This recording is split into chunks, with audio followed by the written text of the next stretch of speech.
So this morning I thought it would be fun to kind of share a little story with you all about my first time making the trip by myself to Central Christian College all those years ago.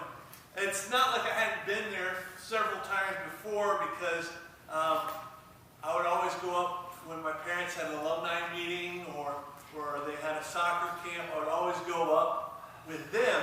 But this was the actual first time I was driving by myself in this car. And what made it worse was the fact that I was coming from a different direction than what I would normally be used to. See, if I had gone the normal way that my parents would have driven, I would have had landmarks and things that I would recognize from all my years riding in the car with them, that I would know where I was going. Well, I was coming from an unfamiliar place because I was doing at a soccer training in a camp in Bristow, Oklahoma, which is a little east of southwest of Tulsa. And so I was driving a very unfamiliar path to get to the college. And so I wasn't used to getting there. I had little knowledge about how I was going to get there, let alone did I realize that I also had to pay tolls.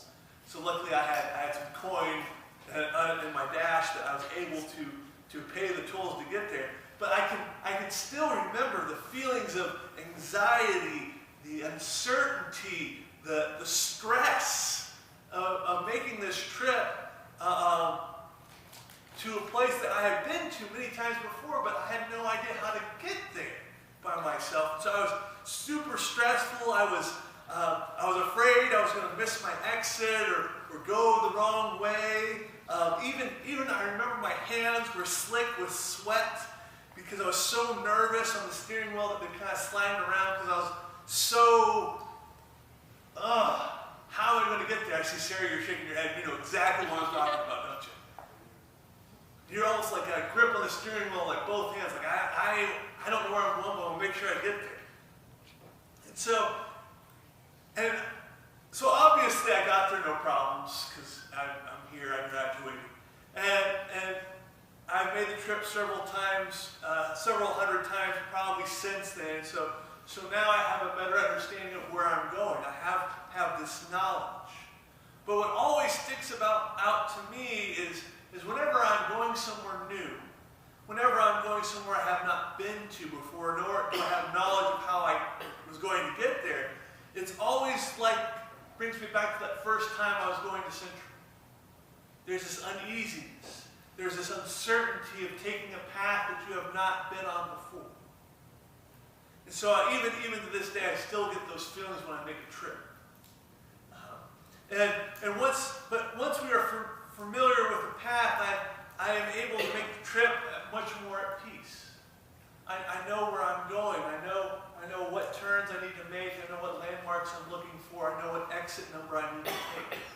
There's a sense of peace now that I know where I am going because I have the knowledge and have been illuminated to where I am, how I'm going to get there. So there is this sense of peace. I no longer have stress.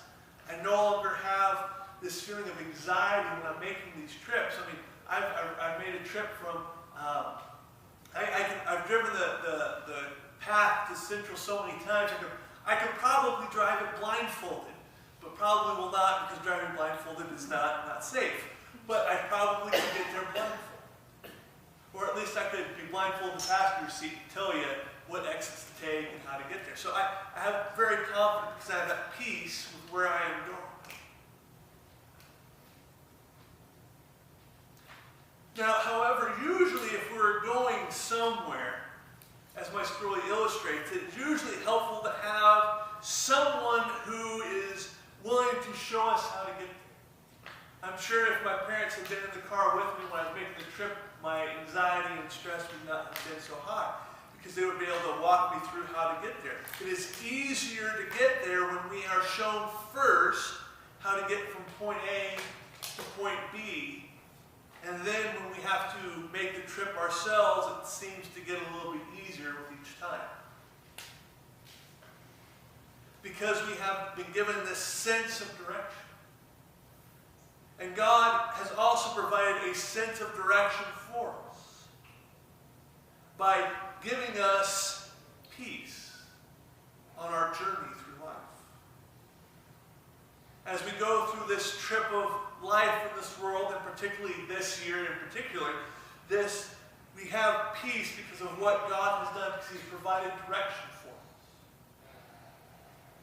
And so this morning we lit the second candle of Advent, which is the candle of peace. But when we light the candle of peace, it's reminding us not of the peace in which we have been able to craft of ourselves, but rather peace which has been given to us by God. Peace which we did not know. Peace that is only made available through God offering it to us. For this was peace that was once foreign to us. The peace of God was extended towards us, but yet we didn't know the way that we needed to go. It's just kind of like driving a car in the new places my story was, is that when we have no knowledge of where we've been before, there's no peace in the trip. Because we have no idea how we're going to get there. And as we read last week and covered last week, that God had it covered from the beginning. God was going to give us the directions before time eternal began. So God was making ready the way to enter the path of peace, which was going to become known to us through the giving of the one who is to come, His Son. But in order to make sure that everything was set, He still had a few preparations to make. And so God decided to make even more preparations. And so He appeared to Elizabeth and Zechariah. And He promised that He was going to give them a child. A child who was going to get the hearts and minds of the people of Israel ready for the arrival of the child that was promised all those years ago. The child that was promised to Adam and Eve, to Abraham, to Isaac, to Jacob. The one who was promised to King David, who is going to sit on the throne eternal. That the one that Zechariah and Elizabeth were going to care for and give birth to is the one who is going to prepare the way for the path of peace. But as the story goes, Zechariah didn't really believe the word of the Lord because him and Sarah were pretty old. He was like, sure, God, whatever you say. And because of his disbelief, God made Zechariah mute until the child was to be born and to be named. So finally the day came when the child was born, and the family members asked Zechariah what his name was going to be. And Zechariah said his name is going to be